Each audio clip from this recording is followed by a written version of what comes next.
bintang tamu berikutnya, dia adalah pedangdut yang terkenal yang kabarnya dia heran sekali dengan fenomena mendadak viral dan mendadak terkenal. Siapa?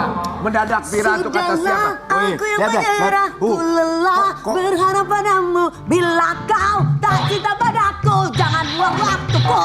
Kalau ini bukan mendadak viral, kalau ini mendadak marah setiap hari ya. Itu tuh gini. Oh, enak. Dewi itu meresahkan Sobat ya. Ambiar, kita akan hadirkan ini dia pedangdut yang terheran-heran dengan fenomena viral di pagi-pagi Ambiar, Eri Susan.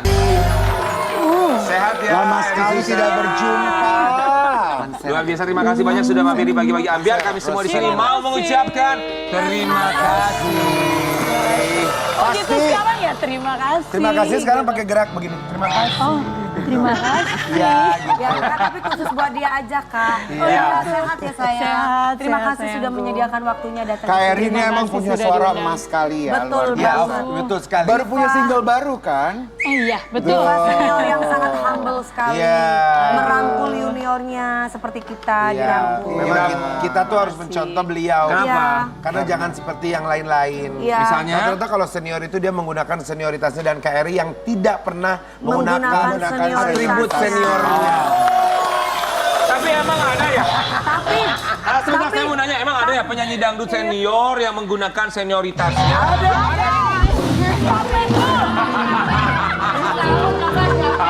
Siapa sih? Penyanyi dangdut yang sangat menggunakan gua senior banget, Roro Fitria. ada loh yang merasa dia itu queen di atas queen. Iya, itu rival banyak orang. Sebentar, Wi, inisial dong, Wi. Inisial dong. Hah? Inisial dong. Antara jalur kan. Oke, buat sobat Ambiar di rumah kita mau kasih lihat. Ini dia seorang Eri Susan yang katanya terheran-heran dengan fenomena para penyanyi yang mudah terkenal karena sekedar viral. Iya. Itu memang barusan itu suaranya Asprot kita. Iya. Memang Asprot itu tuh kalau nyinyir, Apa sih Asprot memang itu? nyinyir Asosiat sekali. produser. Iya. Oh itu produser. Asosiat Ini orangnya di produser. depan terus Ya buat sobat Ambiar kalau bingung, itu tuh siapa sih voice over narasi? Kok suaranya begitu banget? Itu namanya Ujung. Itu Ya. produser kita ya. Oh, ini yang tadi yang suaranya kedengaran. Yang selalu di bawah yang kalau kita ngomong kebanyakan, woi. Pak produser, aku minta maaf ya Pak produser. Iya. Enggak, karena mungkin kalau dibilang fenomena, itu fenomena akhir zaman. Udah kejawab. Nanti kita akan bahas tentang fenomena viral ya. Ya. Dari mata seorang Eri Susan. Tapi pengen tahu dong, kan sobat Ambiar juga pasti tahu lah seorang pedangdut senior. Tapi mulai karir menjadi penyanyi itu dari usia berapa sih untuk Eri Susan? Dari umur 5 tahun udah nyanyi dari panggung ke panggung. 5 tahun. 5 tahun. Terus baru di industri rekaman tuh album pertama SMP kelas 2. SMP udah rekaman? Yes. Itu awal 92 deh, tahun 92. 5 tahun nyanyi dari panggung ke panggung tuh atas inisiatif siapa? Awalnya Kamu siapa ya? belum lahir. Dari bunda ya Kak? Dari bunda atau kakak Kecemplung. Jadi sebenarnya kalau aku tuh sebenarnya passionnya nggak di musik gitu. Iya. Karena dulu tuh sebenarnya kita dari keluarga seniman. Iya. Yang nyanyi tuh justru kakak gitu. aha. Cuman kakakku tuh suka males latihan gitu loh. Kalau aku cuma sering ngeliat, sering dengerin gitu. Jadi kadang-kadang dulu tuh kita kan suka jajan. Jadi kalau lagi jajan gitu, Eri mau duit gak? Aku kasih cepek gitu. Buat apa? Wakilin aku latihan dong gitu. Karena dia tahu aku suka nyanyi, tapi aku nggak suka nyanyi di panggung gitu. Akhirnya udah cuma ganti-gantiin kakak aja gitu. Cewek cowok, Kak Eri? Cewek. Oh, cewek. Cewek. Karena gantiin dia latihan, gantiin dia nyanyi, awalnya dari situ. Akhirnya aku malah dikasih kesempatan buat nyanyi karena menurut si grup musik itu katanya lucu juga ya ada penyanyi dangdut cilik nih gitu. Umur 5 tahun mulai lah nyanyi ya. Dari situ kita nggak pernah tahu. Iya, Ternyata iya, memang iya. jalan hidup seseorang Betul. berbeda-beda pastinya. Betul. Rezeki tidak pernah ada yang tahu. Termasuk rezeki mereka yang mendadak viral juga ya. Tapi kalau perjuangan dari seorang Eri Susan sendiri 5 tahun, kemudian SMP, album. Apa sih perjuangan yang tidak pernah bisa terlupakan? Yang cerita lama bikin kangen gitu. Aduh. Apa ya, aku tuh dari keluarga sederhana gitu. Jadi memang tidak terbiasa yang berlebih-lebih dalam segala hal. Ya. Jadi memang dari kecil sebenarnya yang paling aku nggak bisa lupa karena aku dari umur 5 tahun udah nyanyi dari panggung ke panggung. Jadi paling story sekolahku dulu gitu. Kenapa? Karena dulu pada saat aku sekolah tuh aku SD-nya itu di Lamongan. Terus cuman karena aku harus nyanyi dari panggung ke panggung itu kayak semacam pasar malam gitu loh. Jadi pasar malam itu biasanya dia berpindah-pindah kan. Jadi pasar malam yang ada berbagai permainan dan dia ada satu grup juga gitu hiburannya. Jadi biasanya dia tuh akan stay di Jogja sebulan, nanti di Solo sebulan, nanti di mana. Jadi aku tuh minta dispensasi dari kepala sekolahku untuk aku bisa tetap sekolah gitu. Akhirnya aku diizinin, yang penting ketika ujian aku pulang ke rumah. Oke, sebentar. Berarti pernah tuh keluar kota sebulan nyanyi di mana nggak sekolah sebulan? Bukan nggak sekolah, justru aku sekolahku pindah-pindah. Jadi aku minta karena apa, Pak? Jadi aku minta dispensasi karena aku harus nyanyi gitu. Aku minta dispensasi ke kepala sekolahku untuk berikan izin aku tetap sekolah di sekolah lain, tapi aku tetap lapor dengan nilaiku. Oke. Yang penting ujian di daerah. Berarti gitu. misalnya bulan Januari nanti ada nyanyi di Malang, berarti sebulan ke depan akan sekolah Betul. di Malang. Stay di Malang. Itu gimana rasanya setiap bulan pindah-pindah sekolah? Saking mencintai dunia musik ya Kak, dunia nyanyi Iya, ya Kak. iya, iya. Pasti kan gitu. akan dianggap sama siswa yang ada di situ, nih ada murid kok cuma sebulan terus hilang, baru masuk terus hilang. Iya, makanya bisa dibilang aku tuh nggak punya temen gitu. Karena temenku tuh beda-beda, jadi nggak punya temen deket yang gimana gitu. sahabat gitu. Iya, jadi memang dari kecil tuh ya gitulah. Gak usah Jadi kan, selain gak usah punya kayak temen, hippie ya. Kak. Ya, gak usah punya temen ya Ki. Ya harus dong, harus punya kenapa sih? teman. Kenapa sih Kak? Aduh, kenapa Harus sih? dong, Kamu teman nggak mau itu kan punya membantu, teman. Kan kita mendoakan, teman-teman kamu memberikan juga, Wi. support. Ya. Tapi Kak Eri Susan sampai usia berapa berpindah-pindah sekolah kayak gitu? Sampai kelas 6 SD. Sampai kelas Kelas 6 ya? 6 SD. Jadi baru menetap itu pada saat aku menang Festival Lagu Rock Jawa Timur, aku ke Jakarta tahun 90, baru aku menetap SMP sampai kuliah selesai gitu. Dan akhirnya inilah yang membentuk seorang Eri Susan sampai bisa hadir di Bagi-Bagi Anda. Terima kasih banyak ya. Ketika fenomena viral, kita juga akan minta pendapat seorang Eri Susan yang kabarnya terheran-heran dengan mereka yang mendadak terkenal. Ini kita punya artikelnya. Wow. Eri Susan terheran-heran dengan fenomena mendadak terkenal gara-gara viral. Eri Susan, gimana pendapatnya tentang mereka yang terkenal karena viral? Ya. Pertama aku bingung ya, ini artikel dari mana?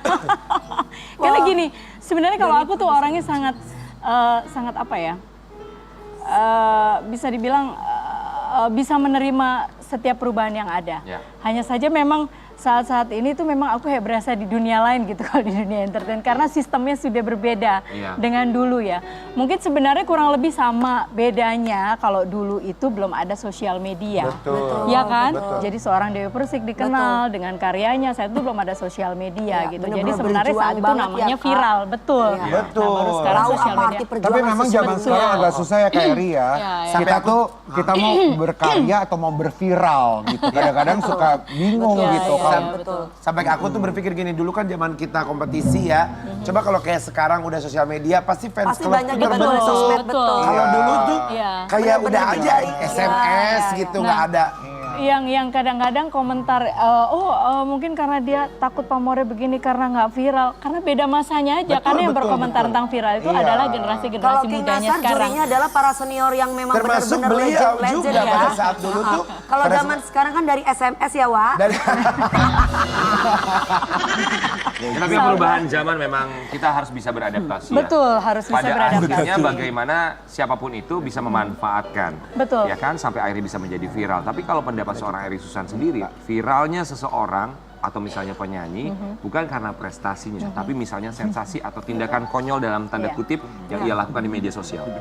Ya sebenarnya sih sah-sah aja ya, maksudnya orang mau apa ya istilahnya, ya saat ini memang situasinya gitu, banyak banget yang orang naik karena sensasinya, bukan karena prestasinya. Nah buat aku sebenarnya sah-sah aja, cuman kan sebenarnya menurutku pribadi sayang aja. Kalau prestasi itu biasanya sifatnya bisa everlasting gitu. Sementara betul, kalau Kak, sensasi itu kita jadi mikir gitu, aduh nanti aku bikin apa lagi ya biar rame lagi ya gitu. Nah itu sebenarnya cenderung merugikan, sayang aja sih. Tapi kalau yang mau menjalani Saya begitu setuju ya tuh. monggo. kayak sekarang contoh Betul, Kak Roro ada lagunya single sampai sekarang hits lagunya tuh. Apa? Sepiring berenam. Kalau Lo lebih ke irit, kalau itu bukan viral, irit. Piring berenang. ini ada tanggapan komen. Dari netizen ya, ada pro dan kontra juga, satu hal yang sangat wajar sekali. Pak. Iya. Kan sekarang zamannya udah berbeda. Jangan so heran deh. Sekarang bikin tanggapan gitu juga buat viral kan, biar naik lagi sama aja. Lagian kalau nggak ada yang ngeviralin, kita juga nggak akan tahu hal unik di Indonesia. Berawal diviralin, lama-lama diundang di berbagai acara, terus berani ngomong dan ngembangin bakat. Karena kan itu namanya prestasi dong. Semua butuh proses, Mbak. Ini tuh ya komentarnya tuh kayak lagi gini loh. Kayak ada yang ngetikin ya. Pas udah ngomong komentar kayak Eri itu tiba-tiba ada gitu ya. Kayak udah dapat ngatur gitu. Si Udus. Ya, Kita. Asprot ya. Makanya, tapi aku setuju pendapatnya itu adalah sebuah proses. Tapi balik lagi, apakah proses yang instan atau proses yang Iya, sesungguhnya? betul setuju. Entah kenapa aku selalu setuju di program ini sama kakak. Bener, karena kalau kita berdua, King Nasar dan aku, Iya. itu kita besar bukan karena sosmed ya guys. Iya. Bukan Susah karena payah. SMS yang terbentuk. Hahaha. Ya. Kalau kamu selalu setuju sama apa yang disampaikan Dewi, kalau aku selalu sayang sama apa yang kamu sampaikan. Kamu boleh pegang, kan belum muhrim. Jangan terlalu geledat-geledat, bukan muhrimnya. Ya maaf, ya kita Ada pindah aja batas. sekarang. Ya udah, buat Kak Eri Susan, tapi kan namanya juga kan netizen yang punya pendapat Betul. masing-masing. Kalau Kak Eri Susan sendiri sebenarnya pernah terbesit gak? Pengen bikin sesuatu pengen bikin sesuatu di media sosial misalnya biar mendapatkan atensi dari netizen. Terbesit wajar aja Pasti kan? ada. Pernah nggak? Iya. Nggak tahu, kalau dari dulu tuh memang aku sudah di keluarga tuh memang nggak pernah menginginkan sesuatu hal yang berlebih-lebih. Maksudnya sudah terbiasa Cukup dengan gitu itu. ya, Ya, jadi maksudnya selama ini yang aku kembangkan adalah apa yang Tuhan sudah berikan ke aku melalui talenta, yang itu aku syukuri, aku jaga, aku kembangkan. Ya kalau bisa dibagikan gitu kan. Nah cuman selebihnya sih apa ya? Nggak pernah, kalau sesuatu yang konyol iya. Tapi sebenarnya bukan untuk mencari perhatian gitu, kayak lagi pengen lucu aja gitu ya gitu, kayak pengen apa sih Kayak gitu. kemarin kakak dandan apa lucu gitu kan kan. orang hanya tahu aku tuh orangnya kayak katanya yang serius lah, yang pendiam lah, yang keibuan katanya dan sebagainya. Padahal. Punya sisi seru juga gitu. Tapi sebenarnya itu kalau lagi mood aja, bukan karena disuruh Iya, gitu. iya betul. Nggak disengaja-sengajain Buat gitu. sesuatu sendiri. Kalau kayaknya nggak suka sama apa yang dibilang sama Eri Susan, kenapa? Enggak. Oh ini yang Dia mau baik lo dari dulu. sepiring berenam itu gitu. Jangan salah loh. Jangan salah Kak Roro ya. Baru Kak launching Roro single gini-gini. Baru launching. Baru launching single, judulnya Iya, iya. High Hair. Hai? High Hair. Tuh nggak denger nggak baru launching single judulnya apa? Apa? High Hair. Hah? I heard terluka. No, aku lebih segalanya dari dia. Jadi, Curhat ya, juga. curhat, ya, Curhat true lagi. story, true story. Ini hit single aku yang ke-8. Oh lagi promo. Bisa didapatkan di mana lagunya, didengarkan di mana lagunya Karoro. Di toko emas.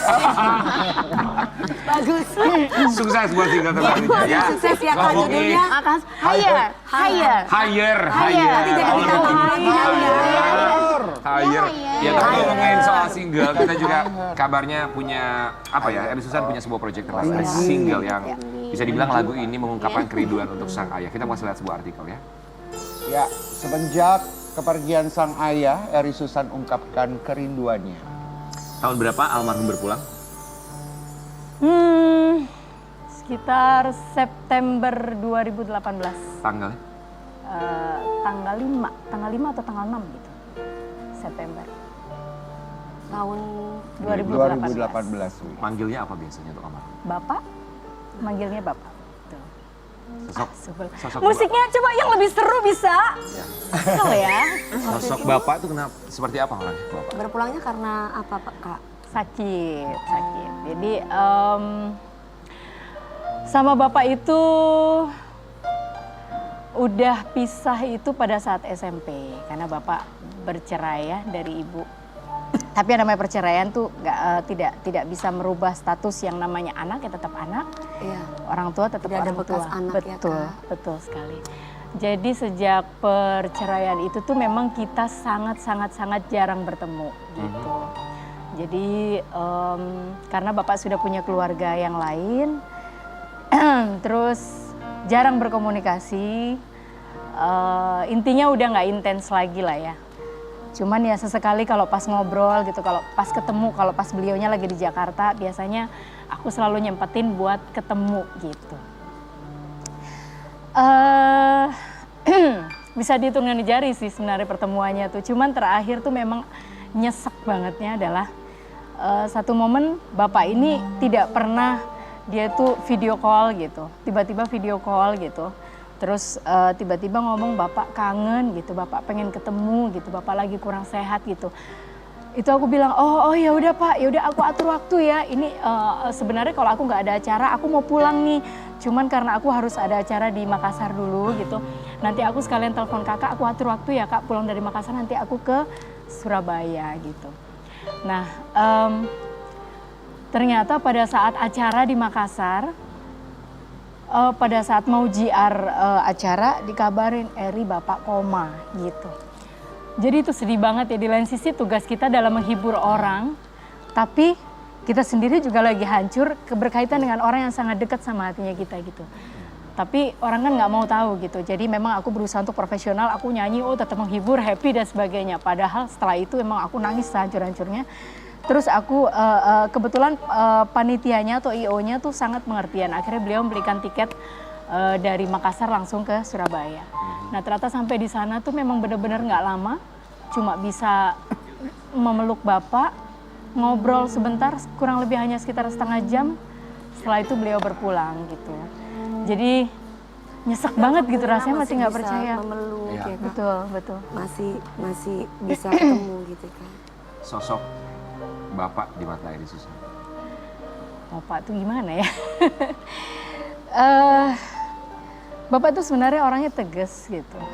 Tegas, tapi yang paling aku ingat semarah-marahnya beliau atau semarah-marahnya almarhum, nggak pernah istilahnya berbuat kekerasan gitu terhadap anaknya. Even memukul, mencubit atau apa tuh nggak pernah gitu.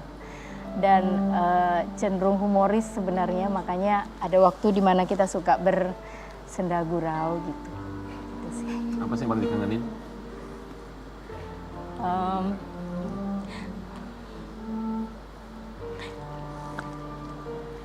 Bapak tuh ini apa, suka, aku gak suka nangis soalnya. Kalau ketemu tuh, ini capek ya gitu. Sini papa pijitin gitu, jadi bapak tuh suka pijitin sambil ngobrol gitu. Itu yang paling aku inget sih gitu. Jadi mana yang capek, mana yang ini gitu. Itu aja sih. Bentuk perhatian kecilnya ya, dari beliau. Eri Susan, seandainya bisa menyampaikan sesuatu untuk Bapak, apa yang ingin diucapkan yang barangkali tersirat atau tersurat tapi belum sempat terucap?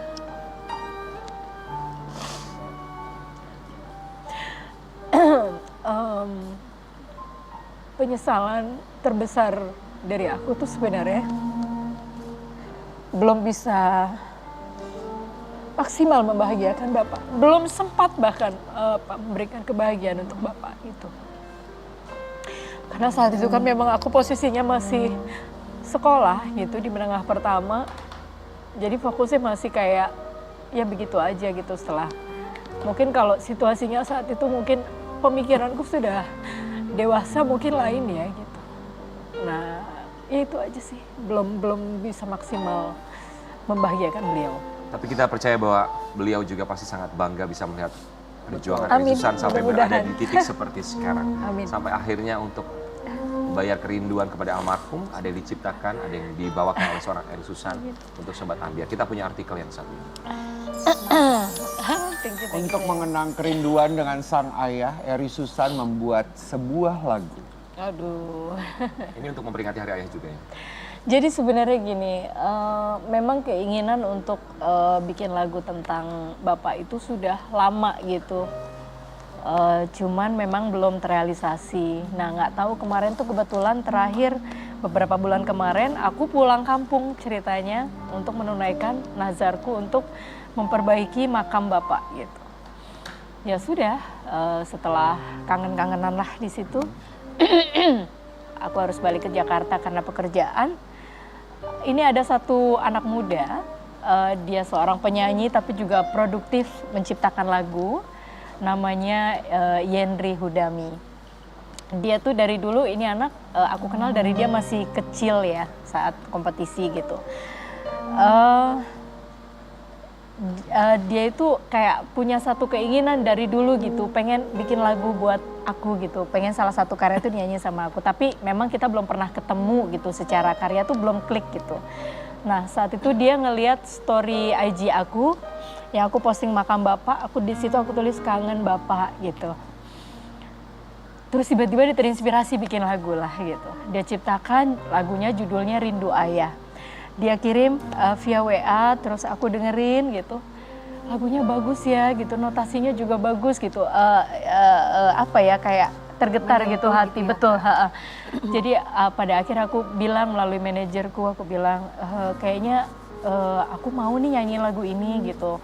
Tapi aku boleh nggak minta izin gitu. Sebenarnya liriknya tuh sudah indah sekali, tapi aku pengen ketika berbicara tentang orang tua, apalagi bapak yang sudah nggak ada, aku pengen story-nya tuh relate gitu dengan story-nya aku gitu. Boleh nggak minta izin aku rubah sedikit liriknya gitu yang relate dengan story aku.